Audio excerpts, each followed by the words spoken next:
నమస్తే, welcome to our channel. నేను మీ అనిల్. అక్కినేని నాగార్జున, కొండా సురేఖ గారి వివాదము అందరికీ తెలిసిన విషయమే. వీళ్ళ యొక్క వివాదము కోట్ల వరకు అయితే వెళ్ళింది. పరువు నష్ట దాఖలాలైతే మరి నాగార్జున గారు వేయడం అయితే జరిగింది. తను చేసిన వ్యాఖ్యలు తన పరువు నష్టం, తన యొక్క మనోభావాలు దెబ్బతిన్నాయి, తన ఇమేజ్కి డ్యామేజ్ అయ్యే విధంగా ఉన్నాయని కూడా మరి నాగార్జున గారు కోర్టు మెట్లు కూడా ఎక్కారు. దాంట్లో భాగంగానే నిన్న కోర్టు కూడా వాళ్ళకి సంబంధించిన ఈ ఇరుపక్షాల వాదనలు విన్న తర్వాత ఈ కేసునైతే డిసెంబర్ 12వ తారీఖు అయితే వాయిదేయడం అయితే జరిగింది. డిసెంబర్ 12వ తారీఖు మరి కొండా సురేఖ గారు ఖచ్చితంగా హైకోర్టుకి హాజరు కావాలి. ఇంతకుముందైతే తను హాజరు కాకుండా తన యొక్క లాయర్, లీగల్ టీం అయితే రావడం అయితే జరిగింది. ప్రతిసారి లీగల్ టీమే హైకోర్టుకు రావడం, హైకోర్టులో వాదించడం అయితే జరిగింది. కానీ ఇప్పుడు కొండా సురేఖ గారు ఖచ్చితంగా కోర్టుకు రావాలని మరి కోర్టు అయితే ఆదేశాలు అయితే ఇవ్వడం అయితే జరిగింది. కొండా సురేఖ గారు ఏదైతే నాగార్జున కుటుంబాన్ని గురించి వాళ్ళు చేసిన వ్యాఖ్యలు ఏవైతే ఉన్నాయో మరి కేటీఆర్ సంబంధించి విషయంలో కానీ గతంలో కన్వెన్షన్ కూలగొట్టకపోవడానికి గల కారణాలు, మరి కొండా సురేఖ గారు మినిస్టర్ హోదాలో ఉండి తను చేసిన వ్యాఖ్యలు ఏవైతే ఉన్నాయో ఒకసారి రాజకీయ వర్గం, ఇటు సినీ వర్గం ఒక పెద్ద హల్చల్ అయిపోయిందన్నమాట. ఈ విషయం అందరికి తెలిసిందే. అంటే ఆ 2 నెలల పాటు అసలు మొత్తం ఈ సినీ ఇండస్ట్రీ కూడా కొండా సురేఖ గారి మాటలు ఖండించడం, అదేవిధంగా కొండా సురేఖ గారు క్షమాపణ చెప్పినప్పటికీ కూడా నాగార్జున ఫ్యామిలీ పరువు నష్ట దాఖలాలు కోర్టులో వేయడం, అదేవిధంగా సమంత గారు తన మనోభావాలు దెబ్బతిన్నాయని తను ఇబ్బందిగా ఫీల్ అవ్వడం, అదేవిధంగా కొండా సురేఖ గారు సమంత గారికి అంటే ఒక మహిళను ఉద్దేశించి కాదు, నేను అక్కడ జరిగిన వాస్తవాలు చెప్పే ప్రయత్నం అయితే చేశానని కూడా తను సమంత గారికి క్షమాపణ కోరిన విషయం కూడా మనకు తెలుసు. అంటే ఇవన్నీ జరిగినప్పుడు కూడా అక్కినేని నాగార్జున ఫ్యామిలీలో మరి ఈ విషయం చాలా పెద్ద హల్చల్ అయిపోయింది. మరి ఇలా జరిగింది, మరి నాగార్జున గారు కూడా పరువు నష్ట ఇవి మా మనోభావాలు దెబ్బతిన్నాయని కూడా తను చేసిన కోర్టు కేసులలో ఇప్పుడు హైకోర్టులో అయితే నడుస్తూ ఉన్న దాఖలాలు అయితే కనబడతా ఉన్నాయి.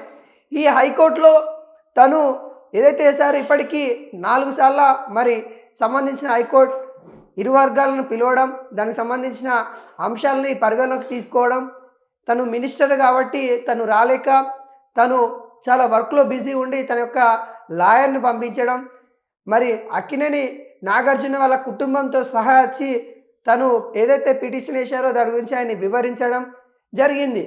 కానీ ఇప్పుడు కోర్టుకు ఖచ్చితంగా తను హాజరు కావాలి అంటూ మరి కొండా సురేఖ గారికి అయితే ఆదేశాలు అయితే ఇవ్వడం అయితే జరిగింది. ఈ కేసు మరి డిసెంబర్ 12వ తారీఖు తుది దశ కంటే మొత్తం ముగింపు దశకు వచ్చిందన్నట్టు కూడా మనకైతే అర్థమవుతా ఉంది. ఎందుకంటే అప్పుడు తను వచ్చేసి తను చెప్పే సమాధానం మీద మరి తీర్పు రానన్నట్టు కూడా మనకైతే కనబడతా ఉంది. అదేవిధంగా కొండా సురేఖ పైన పరువు నష్టంతో పాటు క్రిమినల్ కేసు కూడా నమోదు చేయాలని కూడా పిటిషన్లో పేర్కొన్నారు నాగార్జున గారు. అదేవిధంగా మరి ఈ అంశాలని పరిగణలోకి తీసుకున్న కోర్టు మరి కొండా సురేఖ పైన ఎటువంటి తీర్పిస్తారు, నిజంగా మరి తను చేసిన వ్యాఖ్యలు మరి ఎంతవరకు చట్టంలో నేరంగా పరిగణిస్తారు, మరి తన మీద క్రిమినల్గా కూడా కేసు పెట్టాలంటూ కూడా కొండా సురేఖ పైన మరి నాగార్జున చేసిన ఏదైతే పిటిషన్ ఉందో ఆ పిటిషన్లో మరి నిజంగా ఎంతవరకు పోతుంది. ఇప్పటికీ కొండా సురేఖ వాళ్ళ అడ్వకేట్ తను మాట్లాడుతూ న్యాయ వ్యవస్థ గురించి నమ్మకం ఉంది, తను పొలిటికల్లో ఉండి కొంత ఒత్తిడుల వల్ల తను ఆ విధంగా మాట్లాడింది, మరి పరువు నష్టం దావా కింద నాగార్జున గారు వేసినా కానీ నాగార్జున గారు కూడా ఆమె క్షమాభిక్షణ ఇప్పుడు సారీ కూడా చెప్పింది. కానీ నాగార్జున కోర్టుకు రావడం తను పొలిటికల్ ఒత్తిళ్ల వల్లనే ఇలా మాట్లాడిందని కూడా వాళ్ళ లాయర్ చెప్పిన సందర్భం చూసాం. అంటే ఈ అన్ని అంశాలపైన మరి డిసెంబర్ 12వ తారీఖు మరి కోర్టు ఎటువంటి తీర్పిస్తుంది, మరి నిజంగానే కొండా సురేఖ గారికి పరువు నష్టం అంటే మరి ఎంతవరకు పెనాల్టీ వేసే సిచ్యువేషన్ కనబడుతుంది, మరి ఒకవేళ క్రిమినల్ కేసు కూడా మరి ఫైల్ చేశారా అనే అంశాలపైన ఎట్టకేలకి డిసెంబర్ 12వ తారీఖు అయితే మనకు తెలియనుంది. మరి కొండా సురేఖ గారు హాజరవుతారా, మరి కొండా సురేఖ గారు ఖచ్చితంగా హాజరు కావాలని కోర్టు చెప్తా ఉంది.